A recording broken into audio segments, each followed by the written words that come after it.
પંચમહાલમાં સરકારી અધિકારી જાસૂસી કાંડમાં મોટા ખુલાસા થઈ રહ્યા છે। જાસૂસી કાંડમાં નવી ઓડિયો ક્લિપ સામે આવી છે। જાસૂસી કાંડના અહેવાલ બાદ ગ્રુપના સભ્યો રિમૂવ થયા હતા। હવે ગ્રુપમાં જોઈન થવા માટે 500 રૂપિયાની માંગ કરતા ઓડિયો ક્લિપ વાયરલ થઈ છે। સરકારી અધિકારીઓની જાસૂસી માટે માફિયાઓ સક્રિય, 500 રૂપિયા ચૂકવી વોટ્સએપ ગ્રુપમાં જોઈન્ટ થવાની ઓડિયો ક્લિપ વાયરલ। તાજેતરમાં પંચમહાલમાં સરકારી અધિકારીઓ અને વાહનોના લોકેશન શેર કરવાનું જાસૂસી કૌભાંડ બહાર આવ્યું હતું।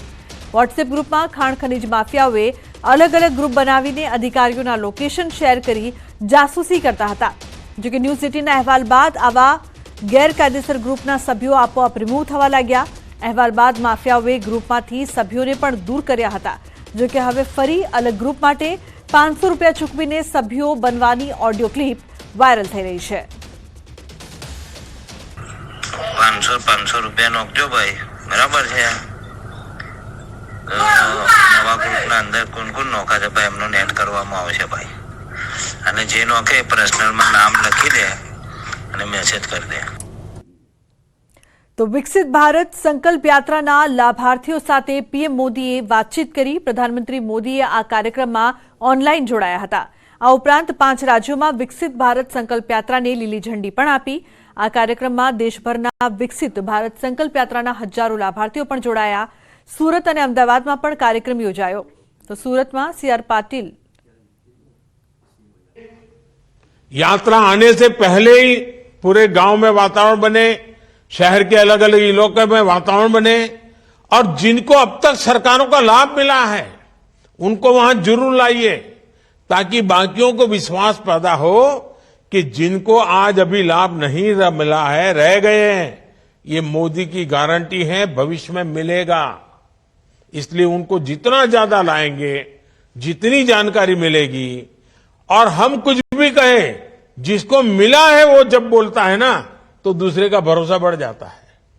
और इसलिए मेरा आपसे आग्रह है, जिन जिन लोगों को, किसी को गैस का कनेक्शन मिला होगा, किसी को बिजली का कनेक्शन मिला होगा, किसी को जल का कनेक्शन नल मिल गया होगा, किसी को घर मिल गया होगा, किसी को आयुष्मान कार्ड मिला होगा, किसी को मुद्रा योजना मिली होगी, किसी को स्वनिधि मिली होगी, किसी को बैंक से पैसा मिला होगा, किसी को बीमा का पैसा मिला होगा।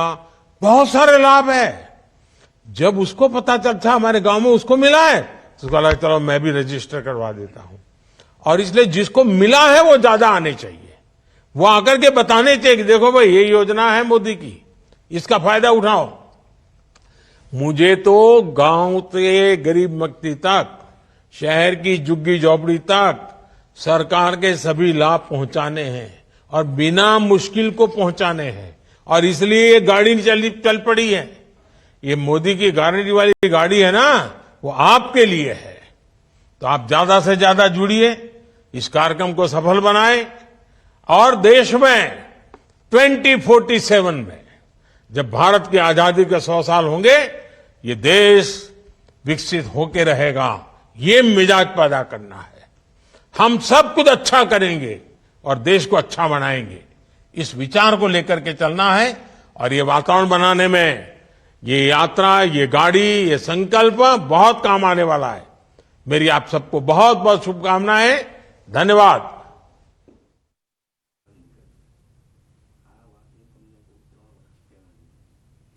તો હવે વાત કરીએ પીએમના પ્રવાસની।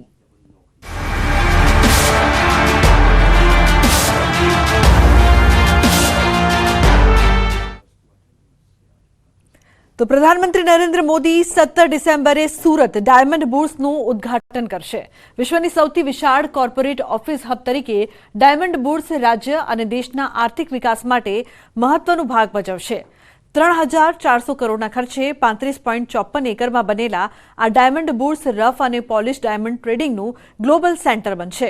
આ ડાયમંડ બુર્સમાં 4500થી વધુ ઓફિસો એકબીજા સાથે જોડાયેલી છે, જ્યાં 67,000 જેટલા લોકો એકસાથે કામ કરી શકશે। આ ઉપરાંત અહીં પ્રવેશ પહેલા high security check points, public announcement system પણ આવેલી છે। બિલ્ડિંગના ગ્રાઉન્ડ ફ્લોર પર બેંક, રેસ્ટોરન્ટ, ડાયમંડ લેબ વગેરેની સુવિધાઓ પણ ઉપલબ્ધ કરાઈ છે। સુરતમાં બનેલા આ ડાયમંડ બુર્સ પર દેશ વિદેશના વેપારીઓની નજર રહેશે।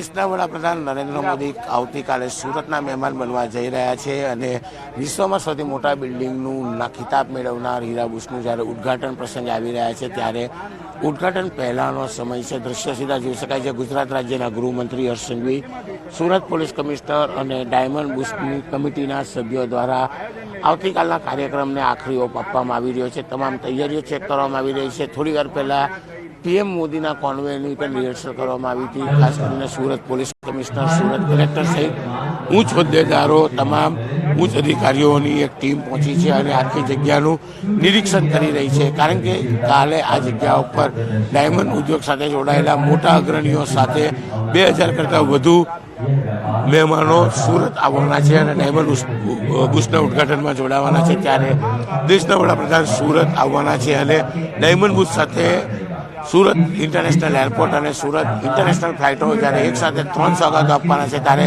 કાર્યક્રમને સફળ બનાવવા માટે સુરત ભાજપના કાર્યકર્તાઓ સાથે ડાયમંડ અગ્રણીઓના મેદાનમાં ઉતર્યા છે અને કહી શકાય કે જે જગ્યા પર સભા છે ત્યાં આગળ તમામ તૈયારીઓ ચેક કરી તેને આખરી ઓપ આપવામાં આવી રહ્યો છે. કેમેરામેન ભરત બ્રહ્મભટ્ટ સાથે હિતેશ પટેલ, ન્યૂઝ 18 ગુજરાતી, સુરત.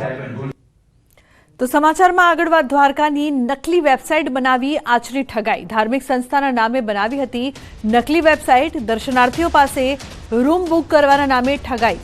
અજાણ્યા શખ્સો સામે પોલીસે ફરિયાદ નોંધીને વધુ તપાસ હાથ ધરી છે. બેંક આઈડી અને મોબાઈલના આધારે તપાસ શરૂ કરવામાં આવી છે. ઓનલાઈન જે ફોર વેબસાઇટ બની છે તે અમે કોઈ પ્રકારનું ઓનલાઈન બુકિંગ કરતા નથી અને આનો પણ ઘણા ભક્તો ભોગ બને છે. તેથી કરીને બધાને ખાસ નમ્ર વિનંતી છે કે કોઈ પણ ભક્તો ઓનલાઈન બુકિંગ ન કરો. કોઈ અમારી ઓનલાઈન બુકિંગ છે નહીં. તો ગીર સોમનાથના કોડીનાર પોલીસે એક મહાઠગની ધરપકડ કરી છે. આ ઠગ ઘેંટા બકરા બાઇકથી લઈ કોઈ પણ વસ્તુ ખરીદી લેતો, એ પણ પૈસા વિના જ. અત્યાર સુધી 59 લોકોને છેતરનાર આ ભેજાબાજ હાલ પોલીસના સકંજામાં આવી ગયો છે. ડારી ગામનો અમર હાજી જીકાની નામના શખ્સે 59 લોકો પાસેથી 52 લાખની વસ્તુઓ ખરીદી છે અને કોઈને 1 રૂપિયો પણ નથી ચૂકવ્યો. અલગ અલગ જગ્યા પર અલગ અલગ બહાના બનાવતો, રોકડ નથી, ચેક આપીશ તેવું કહીને વિશ્વાસમાં લેતો હતો. હું અધિકારી છું, આવા અનેક બહાના કરીને લોકોને લૂંટ્યા છે. મેં પોલીસને ફરિયાદ આપી. મારા છોકરાનું બાઇક છે ને એ ચેક આપી અને બાઇક એ લઈ ગયો. 3,40,000નો ચેક આપ્યો હતો. ચેક 2 વખત રિટર્ન થયો અને અત્યારે નથી ઓલું કહેતો પૈસા નથી આપતા. કોણ લઈ ગયું? અમર હાજી જીકાણી, ક્યાં ગામનો? દારી. બાઇક કયું હતું? બાઇક હતું કોન્ટિનેટર જીટી. એટલે હું 18 તારીખે ભેહું ભરી દીધું. ભેહું ભરીને પછી ચેક નાખ્યો. ચેક 21 તારીખે રિટર્ન થયો. એટલે મેં એને ફોન ચાલુ રાખ્યા તો બાના દીધા કર્યું કે આજ દો, કાલ દો, આજ દો, કાલ દો કરતાં કરતાં તમને 1 તારીખનો મને વદાડ આપ્યો. 1 તારીખે ફોન કર્યો એટલે છેલ્લે તમને ગાયરું ભૂંડા બોલીને અને પછી મને ધમકી મારી દીધી કે તું પૈસા તારે જોતા હોય તો ભલે ન જો, કોઈને દેતો જ નથી. તારે કોઈને ફોનમાં કંટ્રોલ કર્યો કે ભાઈ નંબર આપ્યા તાને ના આવીને ટાટિયા હું તારા ભાંગી નાખી. આ જે આરોપી છે એ 59 જેટલા જુદા જુદા વ્યક્તિઓ સાથે પોતે છેતરપિંડીની કબૂલાત કરી છે. એ જુદા જુદા ગામના વ્યક્તિઓ પાસેથી કોઈ પણ પ્રકારની વસ્તુ વેચાતી લઈ લેતો હતો. જેમ કે તે ભેંસ, પાડા, બકરા, મોટરસાઇકલ, પથ્થર, લોખંડ, કોઈ પણ વસ્તુ જે વેચાતી મળતી હોય તેને જેને વેચવું એનો સંપર્ક કરી અને એને ચેક આપી અથવા તો બીજા કોઈ પ્રકારે એને વાયદો કરી વસ્તુ લઈ અને પાછળથી નાણાં ચૂકવતો ન હતો.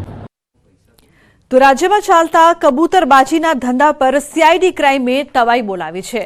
અમદાવાદ, ગાંધીનગર અને વડોદરામાં 17 જેટલી વિઝા એજન્ટોની ઓફિસમાં દરોડા પાડી તપાસનો ધમધમાટ શરૂ કર્યો હતો, જેમાં અનેક બોગસ ડોક્યુમેન્ટ, પાસપોર્ટ સહિતની વિગતો જપ્ત કરી છે. સીઆઈડી ક્રાઇમે સમગ્ર ઓપરેશન એટલું ગુપ્ત રાખ્યું કે દરોડામાં જોડાયેલા પોલીસ કર્મીઓને પણ દરોડાના સ્થળે પહોંચ્યા ત્યાં સુધી કોઈ જાણકારી નહોતી. સીઆઈડી ક્રાઇમને અરજીઓ મળી હતી કે એજન્ટો વિદેશ મોકલવાના નામે વધુ રૂપિયા પડાવી રહ્યા છે અને રૂપિયા લીધા બાદ પણ ત્યાંથી પાછા ખસેડે છે, જેને લઈને પોલીસે છેલ્લા 1 મહિનાથી સર્વેલન્સ કરી હતી અને ડમી ગ્રાહક મોકલીને પણ સમગ્ર ઓપરેશન માટે માહિતી એકત્રિત કરી હતી. पहले भी एक अर्जी मળી એ આધારે ગુનો પણ દાખલ કરવામાં છે. હાલમાં એક મદદ જેલમાં છે. આઈડેન્ટિફાઈ કઈ રીતના કર્યા છે તમે? 17 જગ્યાએ કર્યા શહેરમાં, આટલા બધા તમામ જગ્યાએ મોટી પ્રમાણમાં છે, તો સિલેક્ટેડ કઈ રીતના કર્યા? जैसे मैंने पहले बताया आपको, 1 महीने से सर्वेलेंस कर रहे हैं, डमी कैंडिडेट्स भेज के वेरीफाई करते हैं. इसमें ये रेड में अनदर इम्पोर्टન્ટ खासियत ये છે જે રેડમાં ગયેલ તમામ અધિકારી રેડના સ્થળ પહોંચ્યા સુધી એને પણ ખબર નથી કયા રેડમાં ગયા. તો સીઆઈડી ક્રાઇમની તપાસમાં 37 જેટલા પાસપોર્ટ મળી આવ્યા છે. કેટલાક બોગસ પાસપોર્ટ પણ મળી આવ્યા છે.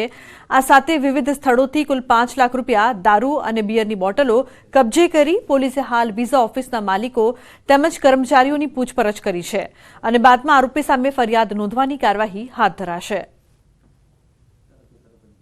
કર્મચારી અથવા માલિક એને હાલમાં પૂછપરછ ચાલે છે. એ બધા મને સાંજે અલગ રિપોર્ટ કરશે. તે આધારે ટૂંક સમયમાં ગુના દાખલ કરવામાં આવશે. ખાસ કરીને ગુના એ છે કે ફોર્જ ડોક્યુમેન્ટના જો મુખ્ય હેતુ છે એ આધારે. સમાચારમાં આગળ વાત મહેસાણાની નંદાસણ નજીક નવજાત મળી આવ્યું છે. કપડામાં વીંટાયેલી હાલતમાં આ નવજાત બાળક મળી આવ્યું છે. સ્થાનિકોએ સમગ્ર મામલે 108ને જાણ કરી બાળકને સારવાર માટે ગાંધીનગર સિવિલ ખસેડાયું છે. તો પોલીસે બાળકના માતા પિતાની શોધખોળ શરૂ કરી છે. આજ સવારે 9:10